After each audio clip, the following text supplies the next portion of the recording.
Hello friends, I'm a maths faculty from QLS Academy. Today we are going to continue with Introduction to Trigonometry.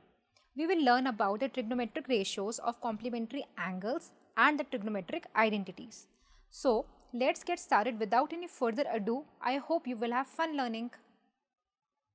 The first topic for today is trigonometric ratios of complementary angles. ठीक है, पहले हम ये समझते हैं कि complementary angles का मतलब क्या होता है।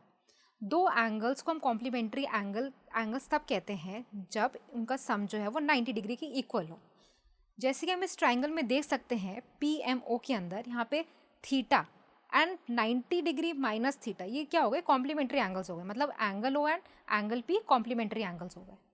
अब यहाँ पे साइन 90 डिग्री माइनस थीटा जो है वो किसके इक्वल हो गया, x/r के, मतलब ये हो गया कॉस थीटा के इक्वल। ऐसे ही कॉस 90 डिग्री माइनस थीटा किसके इक्वल हो जाएगा, y/r के, और ये इक्वल हो गया साइन थीटा के। ऐसे ही tan 90 डिग्री माइनस थीटा जो है वो x/y के इक्वल हो जाएगा, और वो आगे इक्वल हो जाएगा कॉट थीटा के। कॉसेक 90 डिग्री माइनस थीटा हो जाएगा इक्वल 1/cos थीटा के, which is equal to sec theta. Sec 90 degree minus theta is equal to 1/sin theta and it is equal to cosec theta. ऐसे ही last वाला है हमारा cot 90 degree minus theta is equal to 1/cot theta which is equal to tan theta. अब हम कुछ questions करते हैं इस पे बेस्ड। पहला क्वेश्चन ये है कि without using the trigonometric tables, जैसे हमने इससे पहले वाली वीडियो में देखा था, we have to evaluate cosec 89 degree minus sec 1 degree. इस क्वेश्चन को करने के लिए हम trigonometric ratios of complementary angles की हेल्प लेंगे। जैसे कि हम कॉसेक 89 डिग्री को कॉसेक ब्रैकेट्स के अंदर 90 डिग्री माइनस 1 लिख सकते हैं। मतलब हमने 89 को 90 माइनस 1 लिखा है, ठीक है, जिसमें 1 डिग्री जो है वो थीटा है। तो कॉसेक 90 डिग्री माइनस थीटा किसके इक्वल होता है, सेक थीटा के इक्वल होता है। मतलब ये कि cosec 90 degree minus 1 degree equal हो जाएगा सेक 1 डिग्री के, ठीक है। एंड हमारी दूसरी टर्म भी जो है वो सेक 1 डिग्री है, तो दोनों सेक 1 डिग्री माइनस सब्ट्रैक्ट हो जाएंगे, तो आंसर हमारा क्या आ जाएगा, 0 हो जाएगा। नेक्स्ट क्वेश्चन पे चलते हैं अब हम, ठीक है। Question is if sine 3a is equal to cos a minus 10 degree where 3a is an acute angle, you have to find the value of a। अब देखो, हम साइन 3a को कॉस 90 डिग्री माइनस 3a लिख सकते हैं, क्योंकि sine theta जो है वो कॉस 90 डिग्री माइनस थीटा के इक्वल होता है। एंड इसमें थीटा जो है वो 3a है, तो हमारा LHS हो गया cos 90 degree minus 3a। And जो हमारा RHS है वो ऑलरेडी कॉस की टर्म्स में है, तो दोनों साइड के जो कॉस हैं वो कट हो जाएंगे, और हमारी जो इक्वेशन है वो बन जाएगी 90 degree minus 3a is equal to a minus 10 degree. And solve करेंगे हम जब इसको, तो हमारी a की वैल्यू जो है वो 25 डिग्री आ जाएगी। अगला क्वेश्चन हमारा ये है कि you have to prove that tan 1 degree, tan 2 degree, tan 3 degree, सारी टर्म्स बीच में आ गई, till tan 89 degree is equal to 1। अब देखो, नेक्स्ट जो स्टेप है वो हमारा ये होगा कि tan 1 डिग्री, tan 2 डिग्री, और बीच में बहुत सारी टर्म्स आ गई, जैसे कि tan 44 डिग्री, tan 45 डिग्री, उसके बाद और कौन सी टर्म्स आ गई आगे, tan 88 डिग्री, tan 89 डिग्री, ऐसे। अब हम क्या करेंगे, इस क्वेश्चन में ग्रुपिंग करेंगे फर्स्ट टर्म की और लास्ट टर्म की, मतलब tan 1 डिग्री की एंड tan 89 डिग्री की। फिर हम नेक्स्ट ग्रुपिंग करेंगे tan 2 डिग्री की और tan 88 डिग्री की। ऐसे हम सारे टर्म्स की ग्रुपिंग कर देंगे, ठीक है। तो अब देखो, हमारे अगले स्टेप में हम क्या करेंगे, हम tan 1 डिग्री को तो tan 1 डिग्री ही रखेंगे, और tan 89 डिग्री को, 89 को हम कैसे लिखेंगे, 90 डिग्री माइनस 1। ऐसे ही हम tan 2 डिग्री को तो tan 2 डिग्री ही रहने देते हैं, लेकिन हम tan 88 डिग्री को कैसे लिखेंगे, 90 डिग्री माइनस 2 डिग्री, ठीक है। हम ऐसे लिखते जाएंगे, और लास्ट में जो हमारा tan 45 है वो एज इट इज़ ही रहेगा। हमने tan 45 को इससे निकाला है क्योंकि tan 45 की वैल्यू जो है वो 1 होती है। तो हमारी इक्वेशन कुछ ऐसे बन जाएगी कि tan 1 degree into cot 1 degree, ये एक ब्रैकेट्स में हो गया। अगला tan 2 degree into cot 2 degree, ऐसे हम पेयरिंग करते जाते हैं।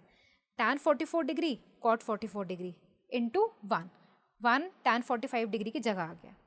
अब देखो, हमको ये पता है कि tan 90 डिग्री माइनस थीटा जो है वो cot थीटा होता है, तो हमने यहाँ पे यही वाला फॉर्मूला यूज़ किया है।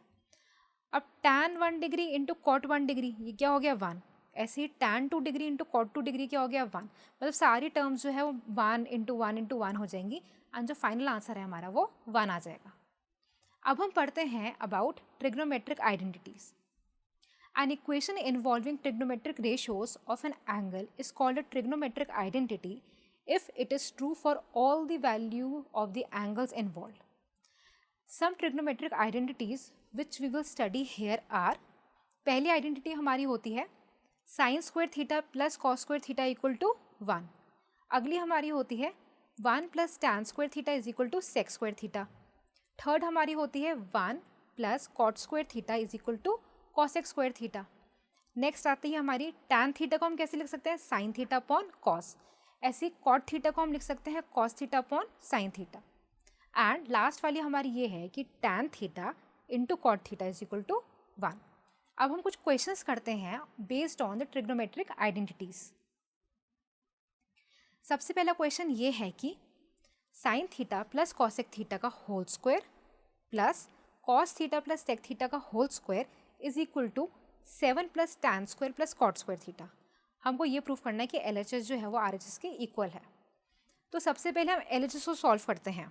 तो देखो sine theta plus cosec theta का whole square and cos theta plus sec theta का होल स्क्वायर, इन दोनों को हम एक्सपैंड करते हैं by using the property of a plus B का होल स्क्वायर। और a plus B whole square क्या होता है a square plus B square plus 2ab। तो हमारी इक्वेशन बन जाएगी sine square theta plus cosec square theta plus 2 sine theta cosec theta plus cos square theta plus sec square theta plus 2 cos theta sec theta. Also हमको ये चीज़ पता है कि यहाँ पे जो साइन थीटा और कॉसेक थीटा है ये आपस में जब मल्टीप्लाई होते हैं तो हमारा आंसर 1 आता है। ऐसी कॉस थीटा और सेक थीटा जब आपस में मल्टीप्लाई होते हैं तो इनका आंसर क्या आता है 1 आता है। तो हमारी इक्वेशन बन जाएगी sine square theta plus cosec square theta plus 2 plus cos square theta plus sec square theta plus 2। अब हम sine square theta and cos square theta की ग्रुपिंग करेंगे and cosec square theta and sec square theta की grouping करेंगे।